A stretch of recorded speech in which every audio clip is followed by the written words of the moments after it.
Bonjour, bonjour à tous. Bonjour à tous, chers Camerounais. Bonjour, bonjour, chers amis. Bonjour, bienvenue dans ce live Facebook qui sera, je sais pas, peut-être le 5e. On apprend petit à petit et on se forge. Oui, bonjour, Madje Salojou. Bonjour. Voilà, on apprend petit à petit et puis on se forge. Bonjour, Solange Gembou. Bonjour, merci de participer au live. Bonjour, bonjour Gaston Chocoté. Bonjour Richard Wiwoka. Bonjour Jean-Jacques Kenyé. Bonjour Mefutuite. Bonjour. Voilà, merci. Bonjour Emmanuel Wafo. Merci de venir dans ce live. C'est un live consacré à la résolution H358 de l'honorable Karine Basse. C'est un live aussi consacré à la marche Game Over qui aura lieu le week-end prochain à Washington, D.C. Bonjour, Aimé Foch. C'est un live qui est aussi consacré au Town Hall qui aura lieu le 22 juin à Washington, D.C. Donc, on va faire un peu, comme toujours, ce sera un live pédagogique. Bonjour, Richard, bonjour. Bonjour, Stéphane Kamgan. Bonjour, merci, merci. Bonjour, Solange Gembou. Bonjour, Duplex Temsona. Bonjour, Firmin Takenongonga. Oui, c'est ça. Bonjour, Biosé Fobu. Ce sera un live pédagogique consacré à la résolution H358 de l'honorable Karine Basse. Elle sera aussi consacrée à la marche Game Over qui aura lieu le 22 juin à Washington et puis elle sera consacrée au Town Hall. Je précise qu'après ce live, donc il va durer à peu près 30 minutes, on va marquer une pause à peu près 30 minutes et puis après on reprendra un autre live qui sera sur la nécessité pour notre jeunesse de s'engager dans la vie associative, de s'engager dans la vie politique. On parlera à peu près de la petite crise en ce moment que traverse la brigade anti-Sardinat d'Allemagne et de France, parce que ce n'est que ces deux brigades anti-Sardinat-là qui sont concernées, qui sont plus des crises d'organisation, de discipline, c'est un peu. Et après cela, on parlera aussi de ce que nous pouvons apprendre de nos leaders. Je précise nos trois leaders, le leader Maurice Kamto, le président élu qui a gagné les élections du 7 octobre, mais qui est confronté à un hold-up électoral de M. Paul Biya et de son entourage. Et nous parlerons aussi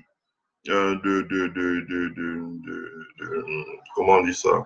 Oui, c'est-à-dire que Maurice Kamto, Penda Ekoka, Paul-Éric Tingé, Alain Foguet, Célestin Jamen, comment ces gens-là arrivent à travailler sans qu'il y ait des couacs et des clashs comme ce qu'on a vu sur les réseaux sociaux? Qu'est-ce que nous pouvons apprendre d'eux?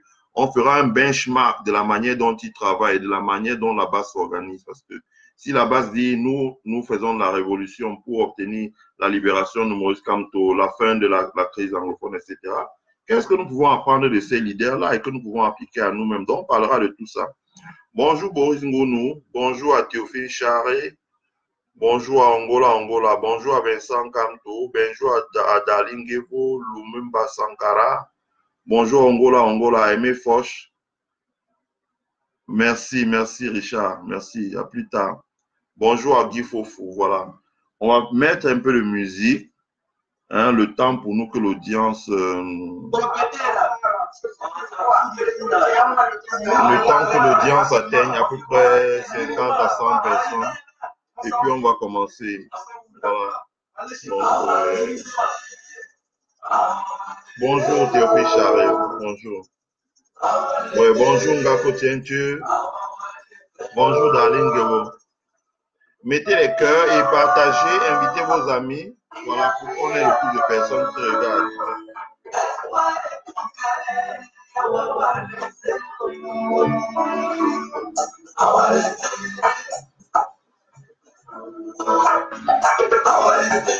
Wow.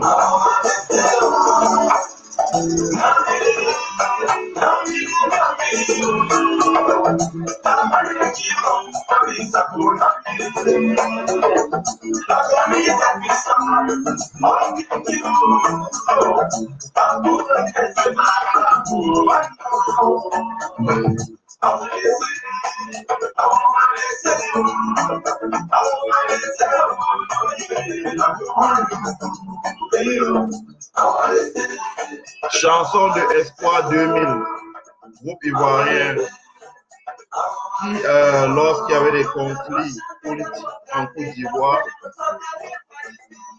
prévenait déjà de risque de guerre dans ce pays-là, de risque de conflit généralisé. La situation qui prévoit en Côte d'Ivoire est la scène qui prévaut chez nous. C'est pour ça que cette chanson est là pour dire attention, à lancer un warning à tous les acteurs politiques. Voilà. Ceux qui sont aux affaires et ceux qui aspirent à diriger le pays.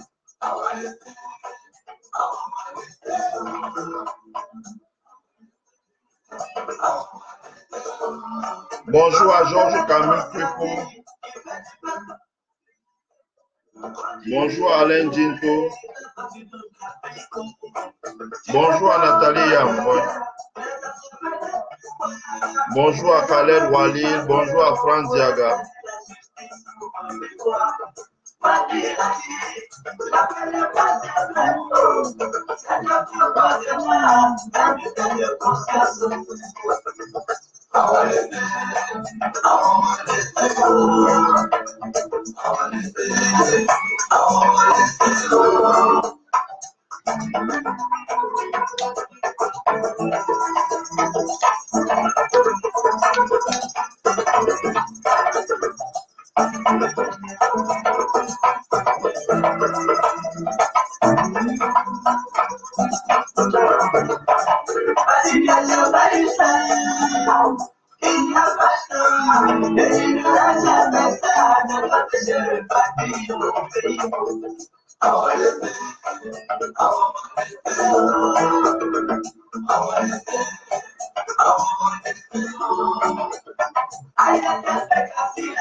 Merci pour les cœurs et mes fauches. Merci beaucoup. Merci.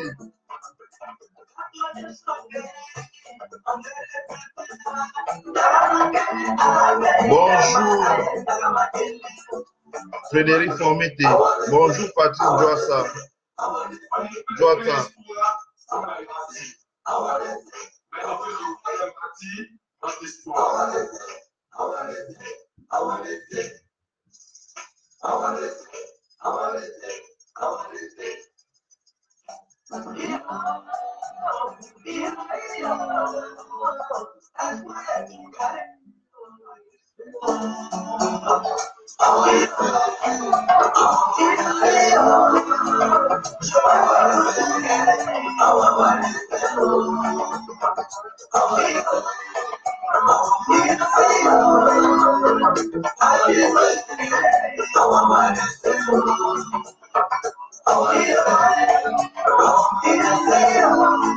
Exact, Lumina Sankara. Partageons le direct.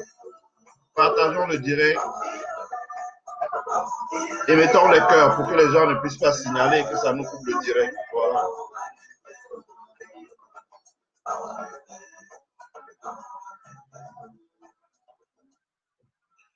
Voilà. Fin de la session musicale. Maintenant, place à notre conférence ou à notre téléconférence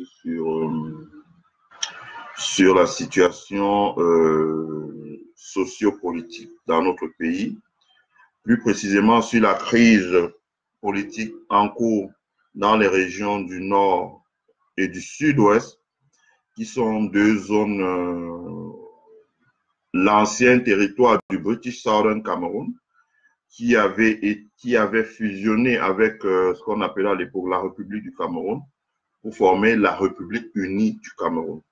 Et nous savons que nos compatriotes camerounais de cette zone-là ont posé des revendications politiques quant à leur système éducatif, quant à leur système judiciaire, quant à la langue, à l'usage de la langue anglaise, du bilinguisme dans le pays, quant à leur désir de voir mettre en place un État fédéral qui leur garantisse une marge d'autonomie dans la gestion de leurs affaires, la préservation de leur culture anglo-saxonne, qu'ils ont hérité de la colonisation de la même manière que nous autres, nous avons hérité la culture française, de la colonisation française. Ils ont posé un certain nombre de problèmes qui étaient des revendications politiques et même aussi corporatistes, hein, les avocats, les enseignants, dans les syndicats corporatistes et la classe politique. Voilà. Les revendications étaient claires, elles étaient contenues dans plusieurs mémorandas qu'ils ont adressés au gouvernement camerounais. Ce à quoi le gouvernement de M. Biya, illégitime, qui a perdu les élections du 7 octobre, mais qui a fait un passage en force en utilisant l'armée, hein, et en arrêtant le président élu Maurice Kamto, comme pour essayer de nettoyer ça de la tête des Camerounais et de dire, voilà, on oublie ça, on met au tiroir. Lui et ses alliés, comme le très corrompu et fourbe John Fundi, qui a roulé les Camerounais dans la farine pendant 30 ans en accompagnant Paul Biya dans cette supercherie de démocratie apaisée. Donc, tous ces gens-là se sont mis ensemble pour déclencher la machine répressive. Fundi, dans son camp, se chargeant de neutraliser des gens qui voulaient qu'on mette les vrais débats sur la table, comme l'honorable Joseph Wiba, et étant en intelligence avec Paul Biya. Le moment venu, on en parlera. Je voudrais dire à John Fundi et ceux qui l'entourent que John Fundi, tu es Camerounais comme tout le monde. Tu n'impressionnes personne. Le moment venu, nous allons te poursuivre en justice parce que tu as posé des actes très graves à l'encontre des Camerounais. Nous allons te poursuivre en justice. Nous avons documenté tous ces actes-là. Nous avons documenté tout ce que toi et ta cousine du Sitipi, là, les fourbes, vous avez fait de mal à vos frères anglophones et à notre République. Mais ce n'est pas encore le temps d'en parler. Le temps viendra. Donc, comme je disais, le gouvernement camerounais n'a pas jugé bon mettre en place un dialogue inclusif, parce que ce n'est pas dans son ADN, de mettre tous les acteurs autour de la table, comme on a vu Macron faire en Biya, qui dit qu'il est le meilleur élève de la France. On a vu Macron gérer la crise des Gilets jaunes en organisant un débat dans chaque collectivité locale en France. Il y a eu un grand débat et le grand débat a débouché sur des réformes institutionnelles, voire même constitutionnelles, et des réformes administratives, des réformes internes de fonctionnement de l'État, des réformes économiques, etc., etc., etc., etc. Ce n'est pas assez, mais c'est quelque chose. D'ailleurs, quelqu'un comme Ardon de Montebourg a dit en France que les Gilets jaunes ont obtenu en 6 mois ce que eux-mêmes, politiques, n'ont pas pu obtenir en 5 ans de gouvernance de la gauche et en 20 ans de dialogue social. Ça veut dire que dans un pays, quand les citoyens se soulèvent, ce n'est pas de l'insurrection, ça veut dire qu'il y a un malaise et qu'il faut tendre l'oreille. Ça, c'est le rôle du politique. Pour écouter le malaise, pour reprendre note, pour dialoguer, arriver à un compromis et traduire le compromis en prenant des décisions qui s'appliquent. En l'occurrence, dans la crise anglophone, nos frères anglophones demandaient qu'on mette en place un système fédéral. Voilà.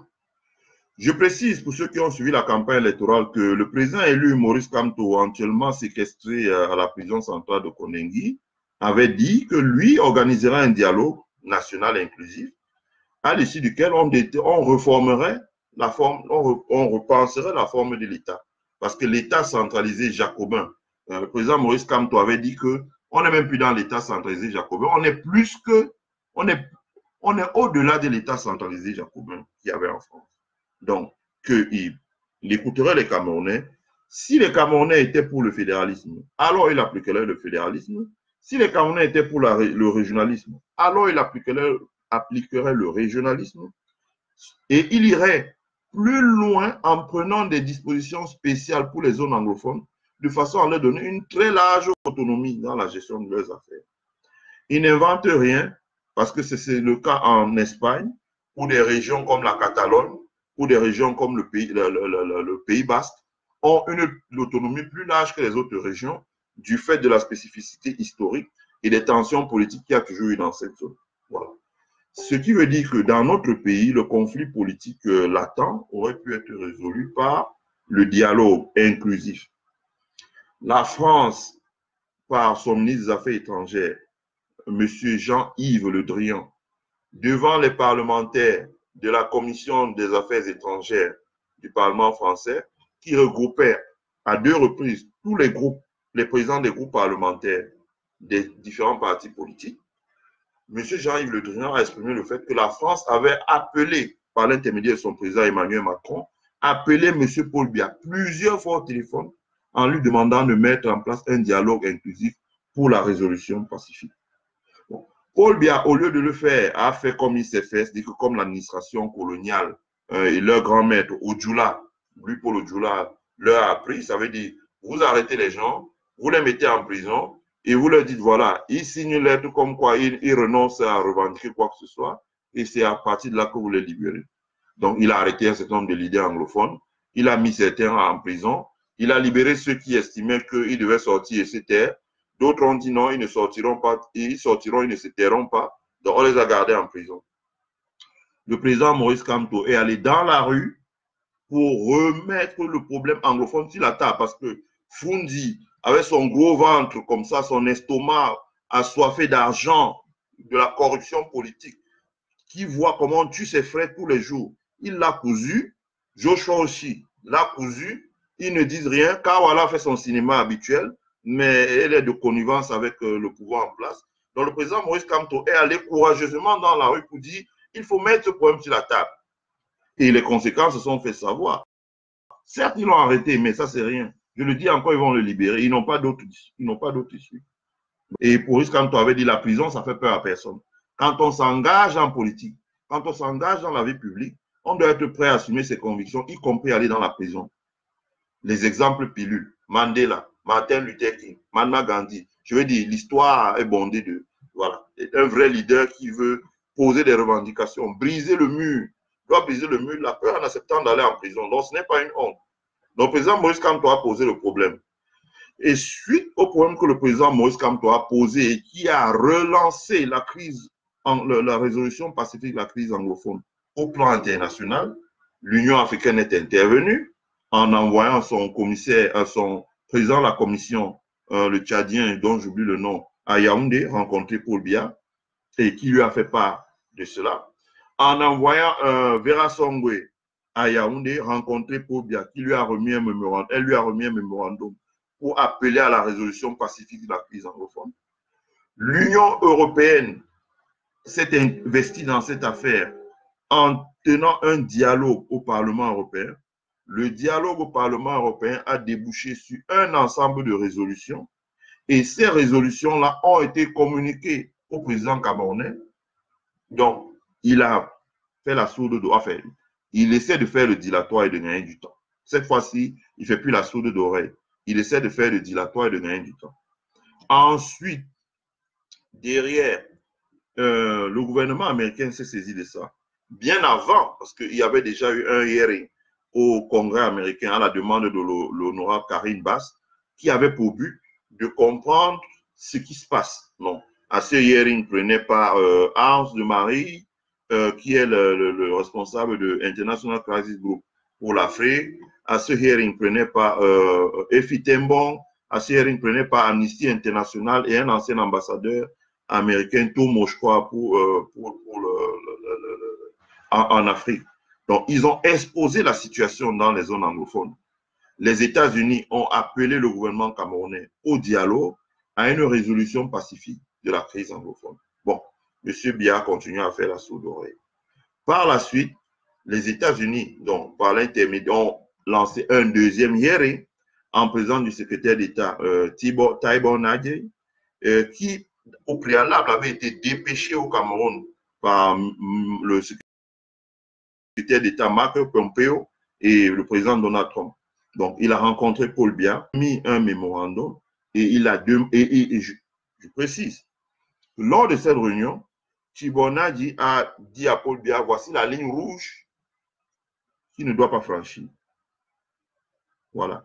Et je pense que le message est bien passé parce que si on regarde, Biya n'a pas franchi la ligne rouge.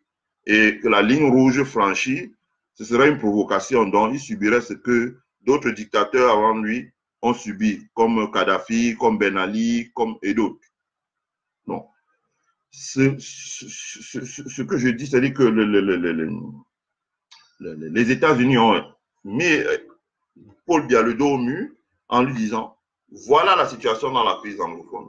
Voilà ce que nous savons. Nous appelons à un dialogue inclusif qui passe par la libération préalable de tous les prisonniers, par la mise sur la table d'un dialogue inclusif sur la réforme de l'État, sur la résolution de la crise humanitaire, sur le retour des déplacés, sur la reconstruction, sur le désarmement, sur la réinsertion des combattants, etc., etc., etc.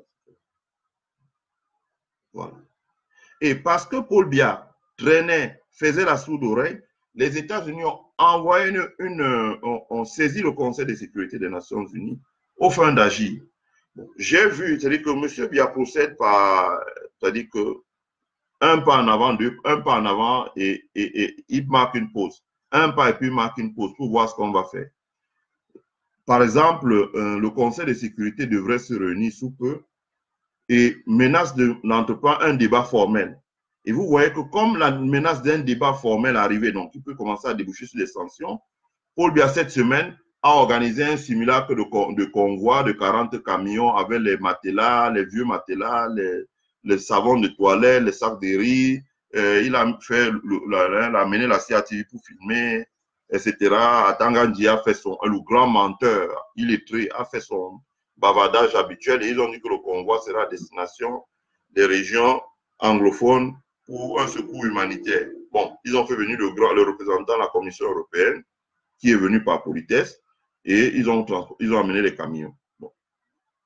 Ça peut être pour pouvoir donner des arguments à Tomo Monte, l'ambassadeur du Cameroun aux Nations Unies, qui va dire, bon, vous voyez, le gouvernement camerounais a déjà commencé l'humanitaire, donc il n'y a pas raison que le Conseil de sécurité des Nations Unies prenne des sanctions ou bien impose aux ONG de rentrer sur le territoire camerounais par la force pour porter l'assistance humanitaire aux populations déplacées. Bon, ça c'est déjà un point.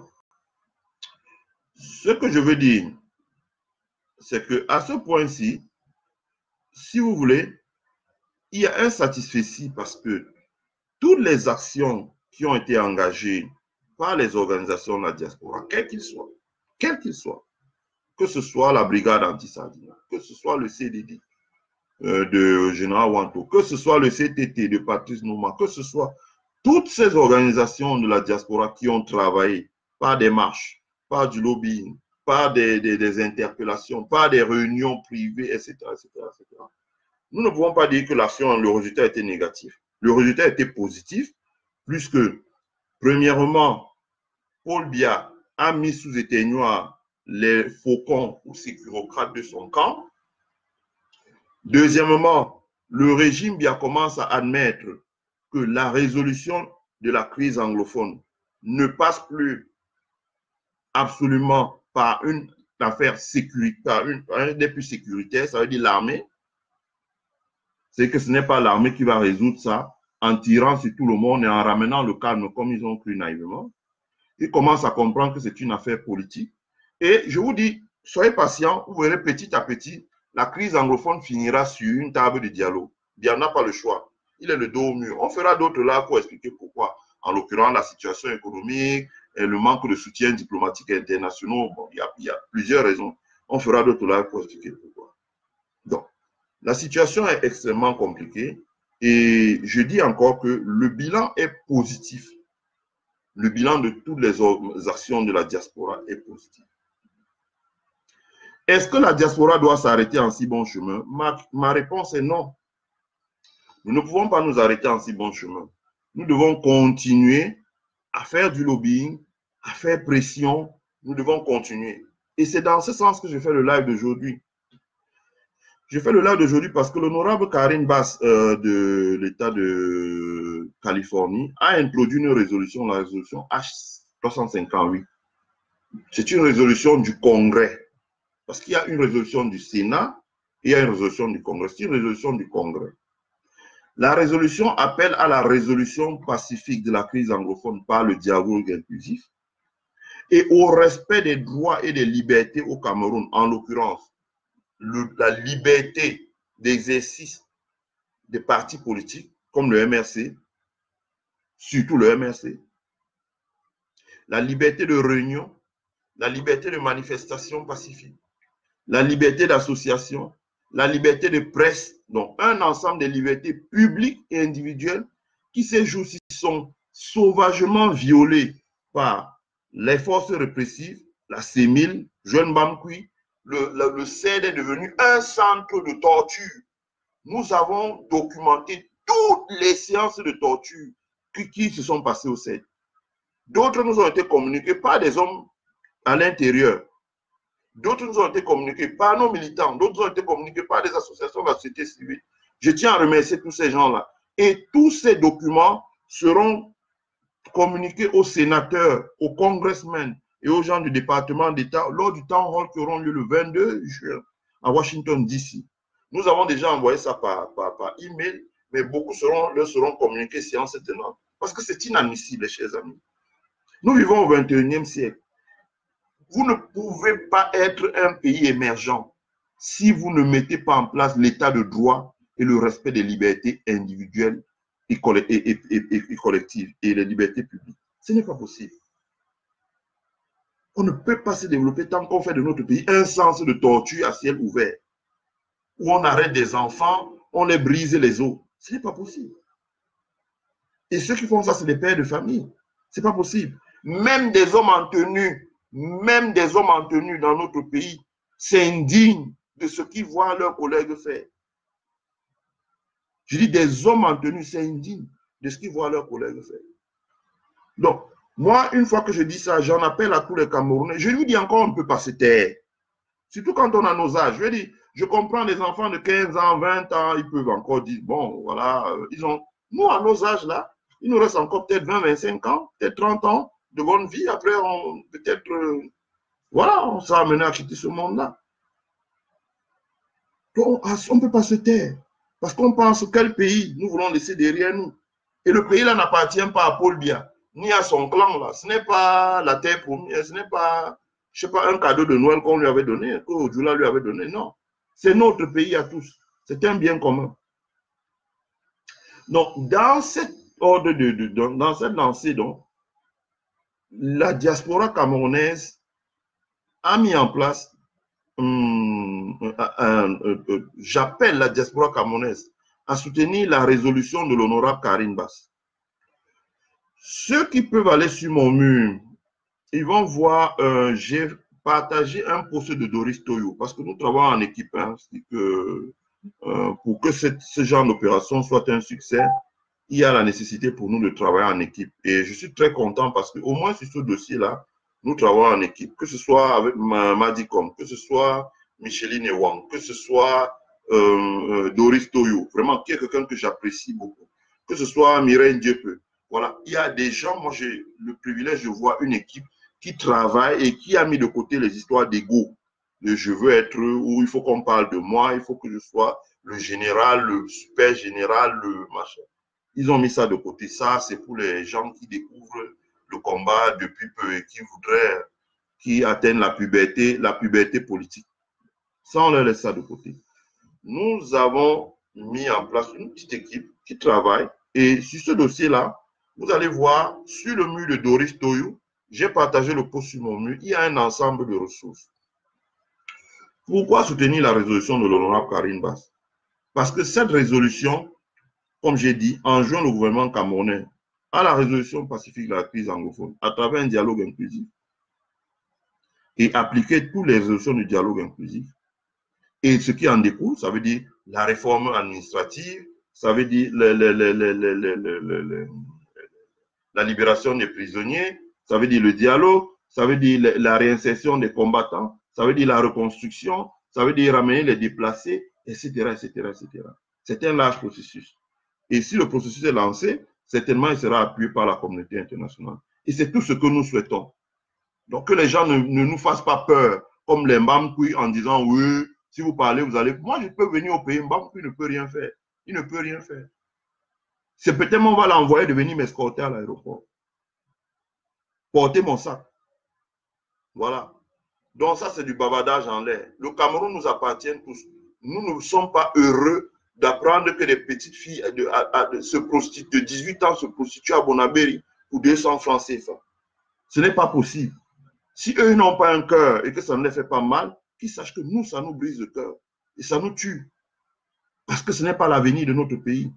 Parce que si à 18 ans, une petite fille commence à se prostituer pendant qu'une petite Camerounaise commence à se prostituer à 18 ans pour 200 $, les enfants aux États-Unis passent le bac à 15 ans et à 18 ans, ils sont déjà registered nurses et ils entrent en school de médecine pour sortir médecin à 25 ans. Comment est-ce que nous préparons l'avenir? Comment est-ce que nous préparons l'avenir de notre pays? Quel pays est-ce que les gens comme les Paul Biya et le très corrompu Frundi veulent nous léguer? Qu'est-ce qu'ils veulent nous laisser comme héritage? Je dis, si eux, ils pensent qu'ils appartiennent au passé, qu'ils nous laissent construire ce pays-là, parce qu'il nous appartient à tous. Chacun fait sa part et puis laisse l'autre. C'est pour ça que nous devons soutenir la résolution de l'honorable Karim Bass, parce qu'il faut que la communauté internationale continue à faire pression sur Paul Biya pour qu'il puisse engager des réformes et qu'il cesse d'intimider les gens. La résolution a un but, de Mme Karim Bass a un but. Une fois qu'elle est passée, si la résolution est supportée, est soutenue par, je crois, 230 sénateurs, elle devient un bill, mais avec l'approbation de la Maison-Blanche. Si la résolution est passée par plus de 290, par 290 ou plus de congressmen, autant pour moi, non, je reprends. Si la résolution est soutenue, comme on dit, support, par 230 congressmen, elle devient un bill, ça veut dire une loi, elle va être transformée en bill ou en loi.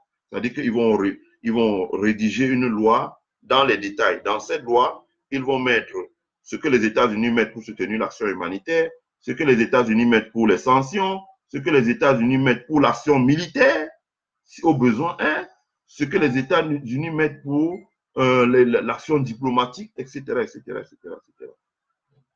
Je précise que ceux qui connaissent les États-Unis, une fois que cette résolution est mise, ils peuvent passer, ils peuvent faire que cette résolution devienne un bill sans le soutien de la diaspora. Je pense que c'est une résolution qu'on a mis comme un épée au-dessus de la tête de Biya en lui disant, si tu vas très loin, nous donnons les moyens d'agir. Mais nous ne devons pas attendre que les États-Unis, de leur plein gré, fassent passer cette résolution. Nous, de la diaspora, nous devons tout faire pour que cette résolution passe. Et comme je l'ai dit, s'il y a 230 congressmen qui soutiennent la résolution devient un bill, mais avec l'accord de la Maison-Blanche. S'il y a 290 congressmen qui soutiennent la résolution devient un bill sans l'accord de la Maison-Blanche. Ça veut dire que ça devient automatiquement un bill. Les congressmen s'asseyent, ils rédigent ça et puis ils négocient avec le Sénat, ça devient un bill. Un bill, ça veut dire que ça devient une loi. Donc on prend une loi aux États-Unis, on inclut ça dans le budget, on met les moyens qu'il faut et on se donne les moyens d'agir. C'est ce qu'ils font avec Israël, c'est ce qu'ils font avec d'autres pays dans le monde, c'est ce qu'ils font quand ils vont en Afghanistan. Ils prennent une loi dont ils fixent un cadre juridique légal, ils fixent un cadre juridique ou un cadre légal, et puis ils agissent, voilà, sans passer par autre chose. Donc, en l'occurrence, ici, l'honorable Karim Bass dit, les États-Unis doivent se donner les moyens d'agir au Cameroun parce que la situation est grave et on ne peut pas assister comme ça en Mondovision à une dictature qui massacre les populations civiles, qui brûle les villages, qui brûle les mamans, qui déplace les populations et ne leur apporte pas l'assistance humanitaire sans rien dire, simplement pour une question, un conflit anglophone qui a des origines linguistiques, culturelles ou administratives. J'en appelle donc aux Camerounais à soutenir la résolution. Je le dis encore, sur mon mur, vous avez un ensemble d'éléments. Vous avez le site internet où il y a l'adresse de tous les congressmen aux États-Unis. Tous les congressmen aux États-Unis, je dis bien, tous les congressmen aux États-Unis. Vous allez sur ce site-là, vous allez trouver l'adresse de tous les congressmen, email. Bon.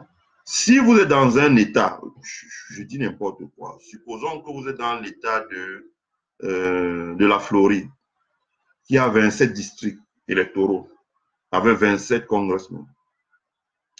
Supposons que vous êtes dans le 16e district. Vous allez sur le 16e district. Vous voyez votre congressman. Vous cliquez sur son nom. Une fois que vous cliquez sur son nom, il y a sa page, son site web. C'est dans le site web, un sous-site web va s'afficher. Et dans ce sous-site web, il y a son nom, sa photo, sa présentation, et puis il y a un formulaire de contact. Donc, vous allez sur le formulaire de contact, vous remplissez, vous mettez son nom, vous mettez le courrier. Donc, pour vous rendre service, nous avons édité un courrier là qui est disponible sur la page que vous pouvez prendre, copier, mettre votre adresse, numéro de téléphone, modifier comme vous voulez pour l'ajuster, et puis vous lui envoyez. C'est la première étape. C'est-à-dire que d'abord, vous le communiquez, cela, vous lui envoyez cela. Ensuite, vous les appelez au téléphone, parce qu'il y a leur numéro de téléphone. Vous n'allez peut-être pas tomber sur lui, mais vous tomberez sur sa secrétaire ou sur son assistante. Et vous expliquez le problème.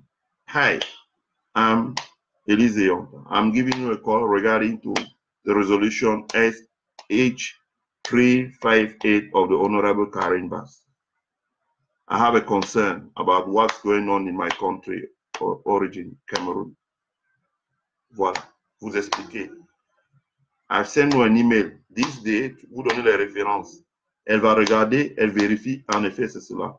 I would like my congressman to support the resolution so that the US Congress can pass a bill to help us or assist us in solving the crisis. Et elle va dire, OK, I will let the congressman know and vous demander, can I give you a call next week just for a follow-up or to have the feedback? Elle va dire oui, et voilà. Et chaque semaine, vous l'appelez parce que vous lui avez donné un écrit et chaque semaine, vous appelez pour faire le follow-up. Beaucoup de personnes l'ont fait là sur Internet. Je ne vais pas citer les noms. Beaucoup de personnes l'ont fait. Et au jour d'aujourd'hui, comme j'ai dit la dernière fois, nous sommes à peu près sûrs qu'au sortir de l'été, nous aurons, je ne sais pas, peut-être une centaine de personnes. Et d'ici la fin de l'année, on espère avoir le maximum que les États-Unis passent. Parce que si les États-Unis passent le bill, je pense que Paul Biya ne dort plus. Il ne va plus s'amuser. Ce ne sera plus la rigolade à Yaoundé du tout. Personne là ne va plus s'amuser. Il n'y aura plus de souris, il y aura même des défections dans son camp. Voilà. Nous ne voulons pas voir les Camerounais mourir alors que nous taisons, nous ne disons rien. Parce que nous-mêmes, nous n'aimerions pas voir des nôtres mourir dans l'indifférence totale. Donc, nous ne pouvons pas nous taire. Nous avons besoin que cette résolution, je sais qu'il y a, oui, je sais qu'il y a la propagande d'Afrique Média. Mais vous savez vous-même que Afrique Média, c'est une chaîne gombotique qui vit des subsides que lui donne des subsides que lui donne le gouvernement camerounais. Ça, on ne va pas s'occuper d'eux. On les laisse là où ils sont. Mais la propagande d'Afrique Média tente à dire qu'il y a un complot des États-Unis contre Paul Biya pour une affaire de pétrole qui serait... Pour ça, c'est du bavardage en l'air. Les anglophones ont posé un problème politique. Ce ne sont pas des enfants. Ce ne sont pas des enfants. Ils ont vu des leaders. Et que ce soit les... Je ne vais même pas parler d'Arbor Bala parce que lui, il ne m'intéresse même pas. Que ce soit les Sissoko Ayoktabe, que ce soit les Mancho BBC, qui sont des vrais leaders. Ils ont posé un problème sur la table. Et s'ils sont aussi longtemps en détention, c'est parce qu'ils ont mis les vrais problèmes sur la table. Voilà. Donc, il nous appartient que ce soit les Harmony Bobga qui sont en exil, qui ont tout abandonné pour être en exil ici à l'étranger. Voilà. Ils ont posé des vrais problèmes sur la table. Et ces problèmes doivent être résolus dans tous les pays du monde, même aux États-Unis, même en France. Quand il y a une crise politique, les acteurs s'asseyent pour dialoguer et trouver une solution. Et n'utilisent pas le canon contre les populations civiles. Parce que ce sont ces populations civiles qui travaillent et paient des impôts. Ce sont ces populations civiles qui sont des électeurs, qui votent. Ce sont ces populations civiles qui font la République, la Respublica. Ce sont ces populations qui font l'État. Vous savez vous-même que l'État, c'est composé de la population, un territoire et le transfert de la souveraineté de ce territoire à une administration dirigeante. Alors, on ne peut pas tuer une des composantes de l'État, qui est la population. Ça ne marche pas. Donc, j'en appelle à chaque Camerounais de la diaspora, d'abord, nous individuellement Camerounais, à soutenir la résolution. Ensuite, mobilisons nos amis, qu'ils soient américains, qu'ils soient français vivant aux États-Unis, qu'ils soient vivant sur le territoire américain, à soutenir la résolution. Mobilisons nos familles, nos amis situés au pays à écrire. Donnons-leur le email de ces congressmen-là pour qu'ils puissent écrire. Et puis, le maximum de lettres qu'il y aura dessus, le mieux ce sera pour que la résolution puisse passer. Je le dis encore, vous allez sur mon mur, vous allez voir, il y a tout un package là, il y a tout. Et si vous voulez même qu'on vous envoie la lettre dite là, le sample letter par email, on peut vous envoyer le sample letter par email. Donc, une fois que je dis ça, je fais un petit résumé en anglais pour ceux qui parlent anglais. Fellow Cameroonians, my dear brothers, Cameroonian citizens, I'm doing this conference because there is a big political issue in our country. We have a great political concern about what's going on in the northwest and southwest region of our country. The president-elected Maurice Kamto, Penda Ekoka, Albert Zonga, and the other went onto the street on the 26th of January for a peaceful demonstration. The purpose of that demonstration was to say to the international community that there is things going on in our country. Civilians were killed, or their villages were burned, people were displaced and were sent to Nigeria or inside our country. And there was a humanitarian crisis, which we can add to the political crisis. And the government of Mr. Biya has a single answer, which was sending the military to solve a political crisis. With that said, the United States Congress by Honorable Karen Bass issued a resolution, the resolution H358, calling for the peaceful resolution of the Anglophone crisis, calling for the respect of human rights in our country, and also calling for the release of all the political prisoners who are in jail right now.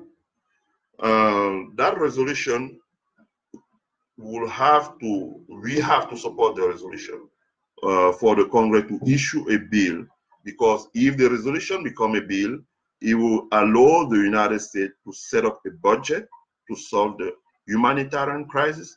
It means provide food, clothes, and medication, rebuild the villages, and the reinsertion of the Ambazonian fighter who are on Ground Zero.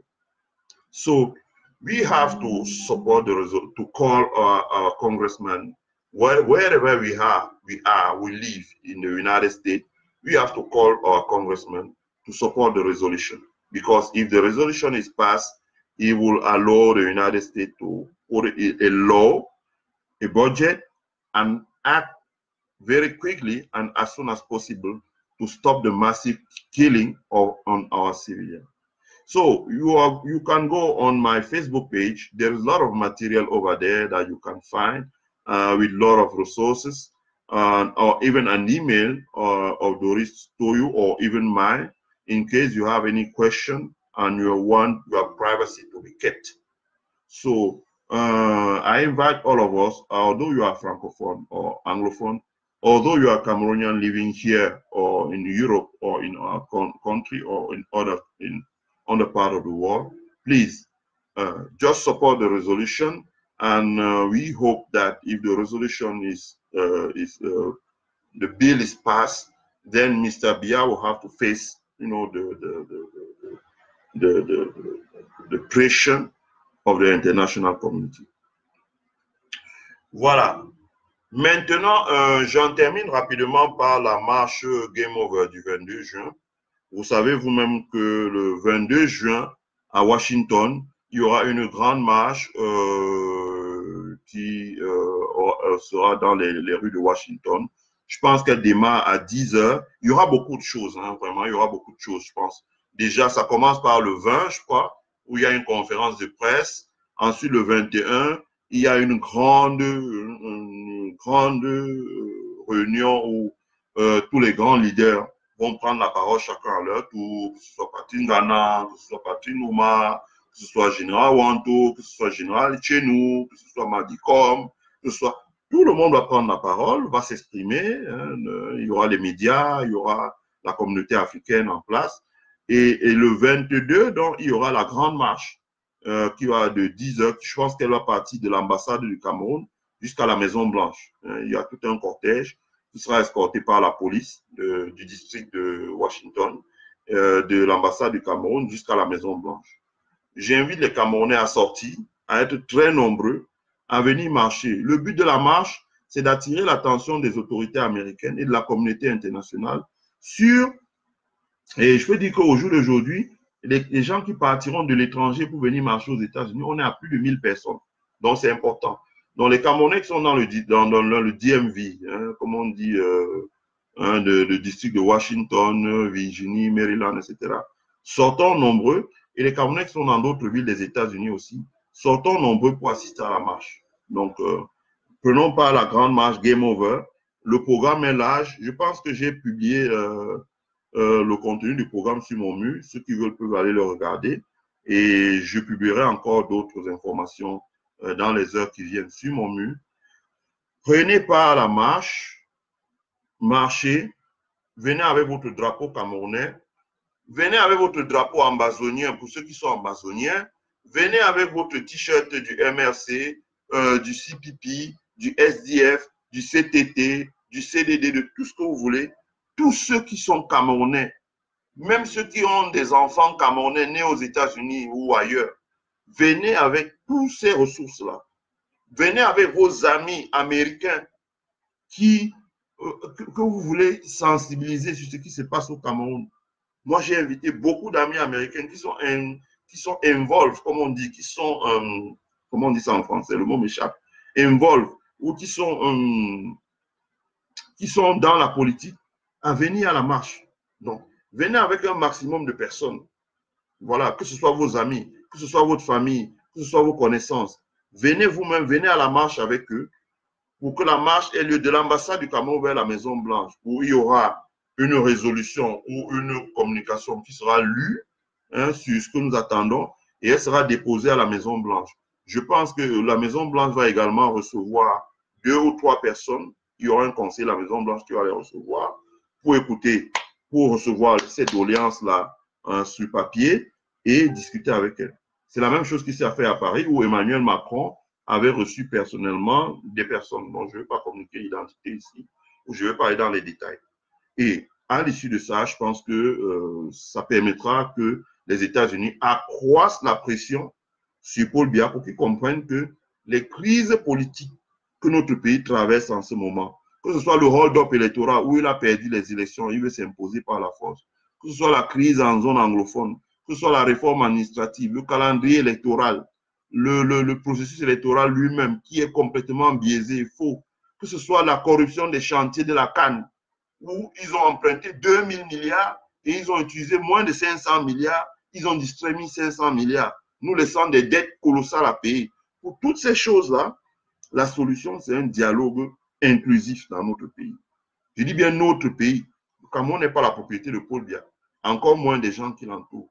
C'est notre pays à tous. Chacun a une partie. Chaque Camerounais qui n'est actionnaire à égalité du Cameroun. Donc, sortez massivement, venez le 22, samedi le 22, dès 10 heures devant l'ambassade du Cameroun et marchons jusqu'à la Maison Blanche. Et je précise encore maintenant, le même 22 juin, je crois à 17 heures, vous pouvez avoir toutes ces informations sur mon mur. Il y aura un grand town hall, autrement dit une grande conférence qui va se tenir qui va se tenir, je pense, je n'ai pas l'adresse ici en tête, mais l'adresse sera communiquée sur mon mur. Cette conférence va prendre part plusieurs sénateurs américains, plusieurs congressmen américains. L'honorable Karim Bass, qui est la présidente de la Commission des affaires étrangères au Congrès américain, interviendra par appel vidéo. Thibon Nadji sera représenté par son assistant, c'est-à-dire son adjoint, et lui-même, je crois, interviendra par vidéo. Donc, ce sera vraiment un grand temps hall. C'est la première édition qui démarre à Washington, D.C. Je pense qu'après ça, il devra y avoir une à Chicago, il devra y avoir une à Los Angeles, il y aura une à Austin au Texas ou à Houston, il y aura une en Californie, etc., etc., etc. Donc, on attend de vous que vous venez, que vous sortez, que vous venez, que vous manifestez. C'est pour la bonne cause, c'est pour notre pays. Voilà, c'est pour notre pays. C'est pour les populations civiles qui décèdent dans zone anglophone. C'est pour les prisonniers politiques. C'est pour contre la torture. C'est contre la restriction sur les libertés publiques. Et c'est pour qu'enfin nous puissions construire un Cameroun qui est meilleur, un Cameroun qui soit inclusif, qui soit bénéficiaire pour tout le monde, qui soit une possibilité, qui offre des opportunités à tout le monde et non pas à certains, et qui soit un calvaire pour d'autres. Voilà. C'est pas que pendant qu'on montre Chantal Biya tout le temps en train de boire le champagne à la télévision, on montre avec ses enfants bien, sa famille, ses amis danser, toujours avec une coupe de champagne, on montre les petites filles de 18 ans des zones anglophones en train de se prostituer. Une passe de 1 heure pour 200 francs CFA. Mais cet enfant est fini. Et ça ne choque personne. Voilà. Je pense que nous autres, nous avons un cœur, nous avons encore un cœur là. Donc, sortons, montrons que nous avons du cœur. Ne nous préoccupons pas des opportunistes ou tout ce que vous voulez. Montrons que nous avons du cœur. Venons à la marche du 22, hein, le Game Over du 22 qui aura lieu à Washington, D.C. Il dit bien que ça partira de la maison de l'ambassade du Cameroun jusqu'à la Maison Blanche. Amenez votre drapeau, amenez l'objet qui vous tient à cœur. Mettez votre t-shirt, habillez-vous comme vous voulez, mettez votre tenue traditionnelle de chez vous. Bref, faites comme vous voulez, mais venez marcher, voilà, pour dire enough is enough et que ce qui se passe là est inadmissible dans notre pays. Voilà. C'en est bon là pour la première partie de mon live. La première partie de mon live. Voilà, un peu de musique pour sortir de ce live-là. Il est fini. Dans à peu près 30 à 45 minutes, on va faire un deuxième live qui va, lui, à ce moment-là, parler de la crise qui secoue la basse, la brigade anti-Sardinal. Et on fera aussi un live Facebook sur la nécessité pour notre jeunesse de s'engager en politique. Voilà. Je vous laisse. On termine le live avec une musique de Jacques Jay qui invite la diaspora à retourner investir au pays. Et je lui dis, la diaspora est prête à venir investir au pays à condition que on ne mette pas des listes noires dans les aéroports pour arrêter les gens de la diaspora qui ont osé dénoncer le régime dictatorial de M. Biya. Voilà. Je remercie tout le monde. Rendez-vous dans 45 minutes pour le méga live qui va durer 3 heures. Celui-là sera chaud.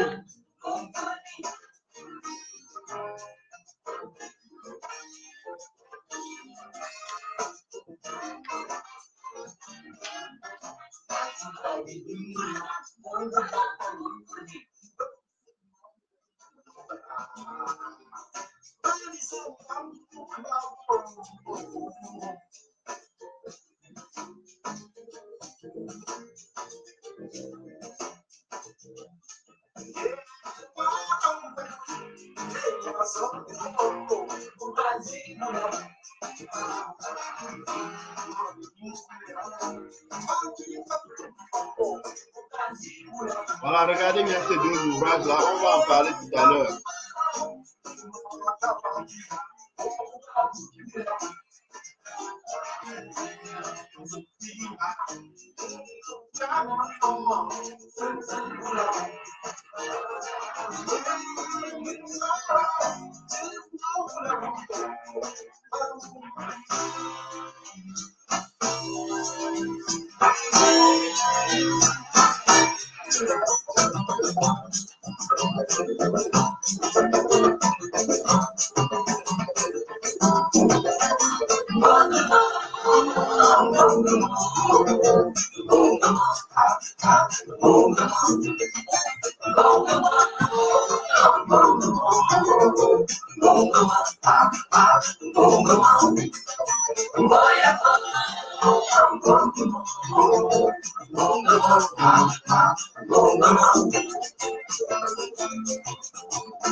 Oui, Micheline Ewang, je l'ai dit que vendredi 21 juin, il y a une grande conférence de 17h à 22h. Mais ce sera sur invitation.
Merci Fascinant Laura, merci Mathurin Noutéa.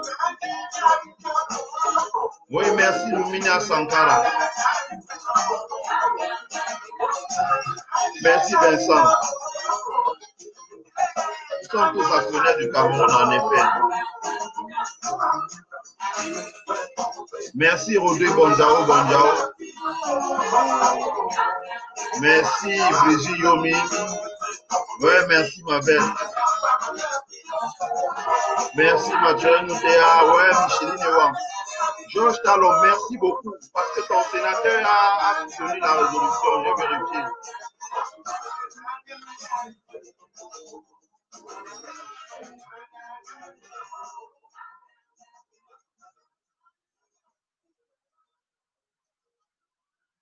Voilà, je me fais à ce live. Je voulais remercier Georges Talon, oui, parce que ton sénateur, tes sénateurs dans l'Ohio, ton sénateur, j'ai vérifié, effectivement, a soutenu la résolution. Et tes sénateurs dans l'Ohio, les autres sont en passe de soutenir. Je rappelle quand même que l'Ohio, je pense que ça fait 11, pardon, ton congressman, autant pour moi. Je pense que l'Ohio, ça fait 11 congressmen. Vraiment, si on a tous les congressmen de l'Ohio, ce sera un big up, quoi. Merci beaucoup, Georges Talon. Je souhaitais le mentionner. Vraiment, merci beaucoup, mon frère. Oui, comme le dit Micheline Ewang, vendredi 21 juin, il y a une grande conférence qui aura lieu de 17h à 22h. Je l'ai dit, à cette conférence, Madame Karine Basse interviendra par appel vidéo. Tibor Nadji interviendra par appel vidéo. Leurs représentants seront dans la salle. Il y aura plusieurs sénateurs, plusieurs congressmen, plusieurs autorités représentant la Maison-Blanche. Ce sera un grand événement. C'est sur invitation. Rapprochez-vous de Madicom, de Micheline Ewang, des gens de la base USA, de Patrice Nouma, de Semenjana, dont la base, CTT, etc. Rapprochez-vous de ces organisations-là pour avoir votre carton d'invitation. Voilà. Et venez. Je dis encore, que vous soyez, c'est-à-dire que tout ce qui va se passer la semaine prochaine aux États-Unis, si vous êtes Camerounais, quelle que soit votre obédience politique, que vous soyez du RDPC, que vous soyez du MRC, que vous soyez du SDF, que vous soyez du CPP, que vous soyez de l'UPC, que vous adhérez à n'importe quelle organisation de la société civile, le CTT de Semenjana et Patrice Nouma, la base de Madicom, Micheline Ewang et autres, le CCD de Général Wang, de quelque organisation, que vous soyez ambazonnier, sécessionniste, quelque organisation que ce soit, au diable les querelles des chiffonniers. Levez-vous, venez tous, venez avec votre drapeau ambazonnier, votre drapeau campon, tous. Je le dis encore, s'il y a des ambazonniers, ils n'étaient pas ambazonniers, on leur a forcé à être ambazonniers. À partir du moment où on tue leurs parents, on tue leurs grands-parents, on brûle leur village, on envoie leurs parents en exode au Nigeria. Ils se sont radicalisés, mais ils restent camerounais. Donc le discours qui consiste à dire « je ne viendrai pas si je vois le drapeau amazonien dans le truc ». Non. Parce que le jour où on va s'asseoir et on va résoudre la crise politique, il n'y aura plus d'Amazonie. Donc que tous ceux qui ont envie qui sont camerounais, qui reconnaissent que dans notre pays, vraiment, la situation est critique et qu'il faudrait que nous nous asseyions, nos parents là, nous leur disions de s'asseoir pour résoudre ces problèmes parce que c'est inadmissible que ces gens-là sortent pour venir à Washington le week-end prochain, vendredi, samedi, et exprimer leur ras-le-bol. La marche aura lieu jusqu'à la Maison-Blanche et on va remettre un mémorandum à un conseiller de Donald Trump. Et il y aura des leaders qui seront reçus et ils vont adresser cela au conseil de Donald Trump. Donc, je m'arrête là parce que j'ai un autre live dans 30 ou 45 minutes. Là, ça va commencer à 12h30 heure de Chicago, donc 18h30 heure de Yaoundé. Il faudrait que je souffle un peu. J'ai la gorge sèche. Voilà, je souffle un peu. Et puis, on se revoit tout à l'heure. Voilà. Je vous remercie. Et sur ce, ciao, ciao.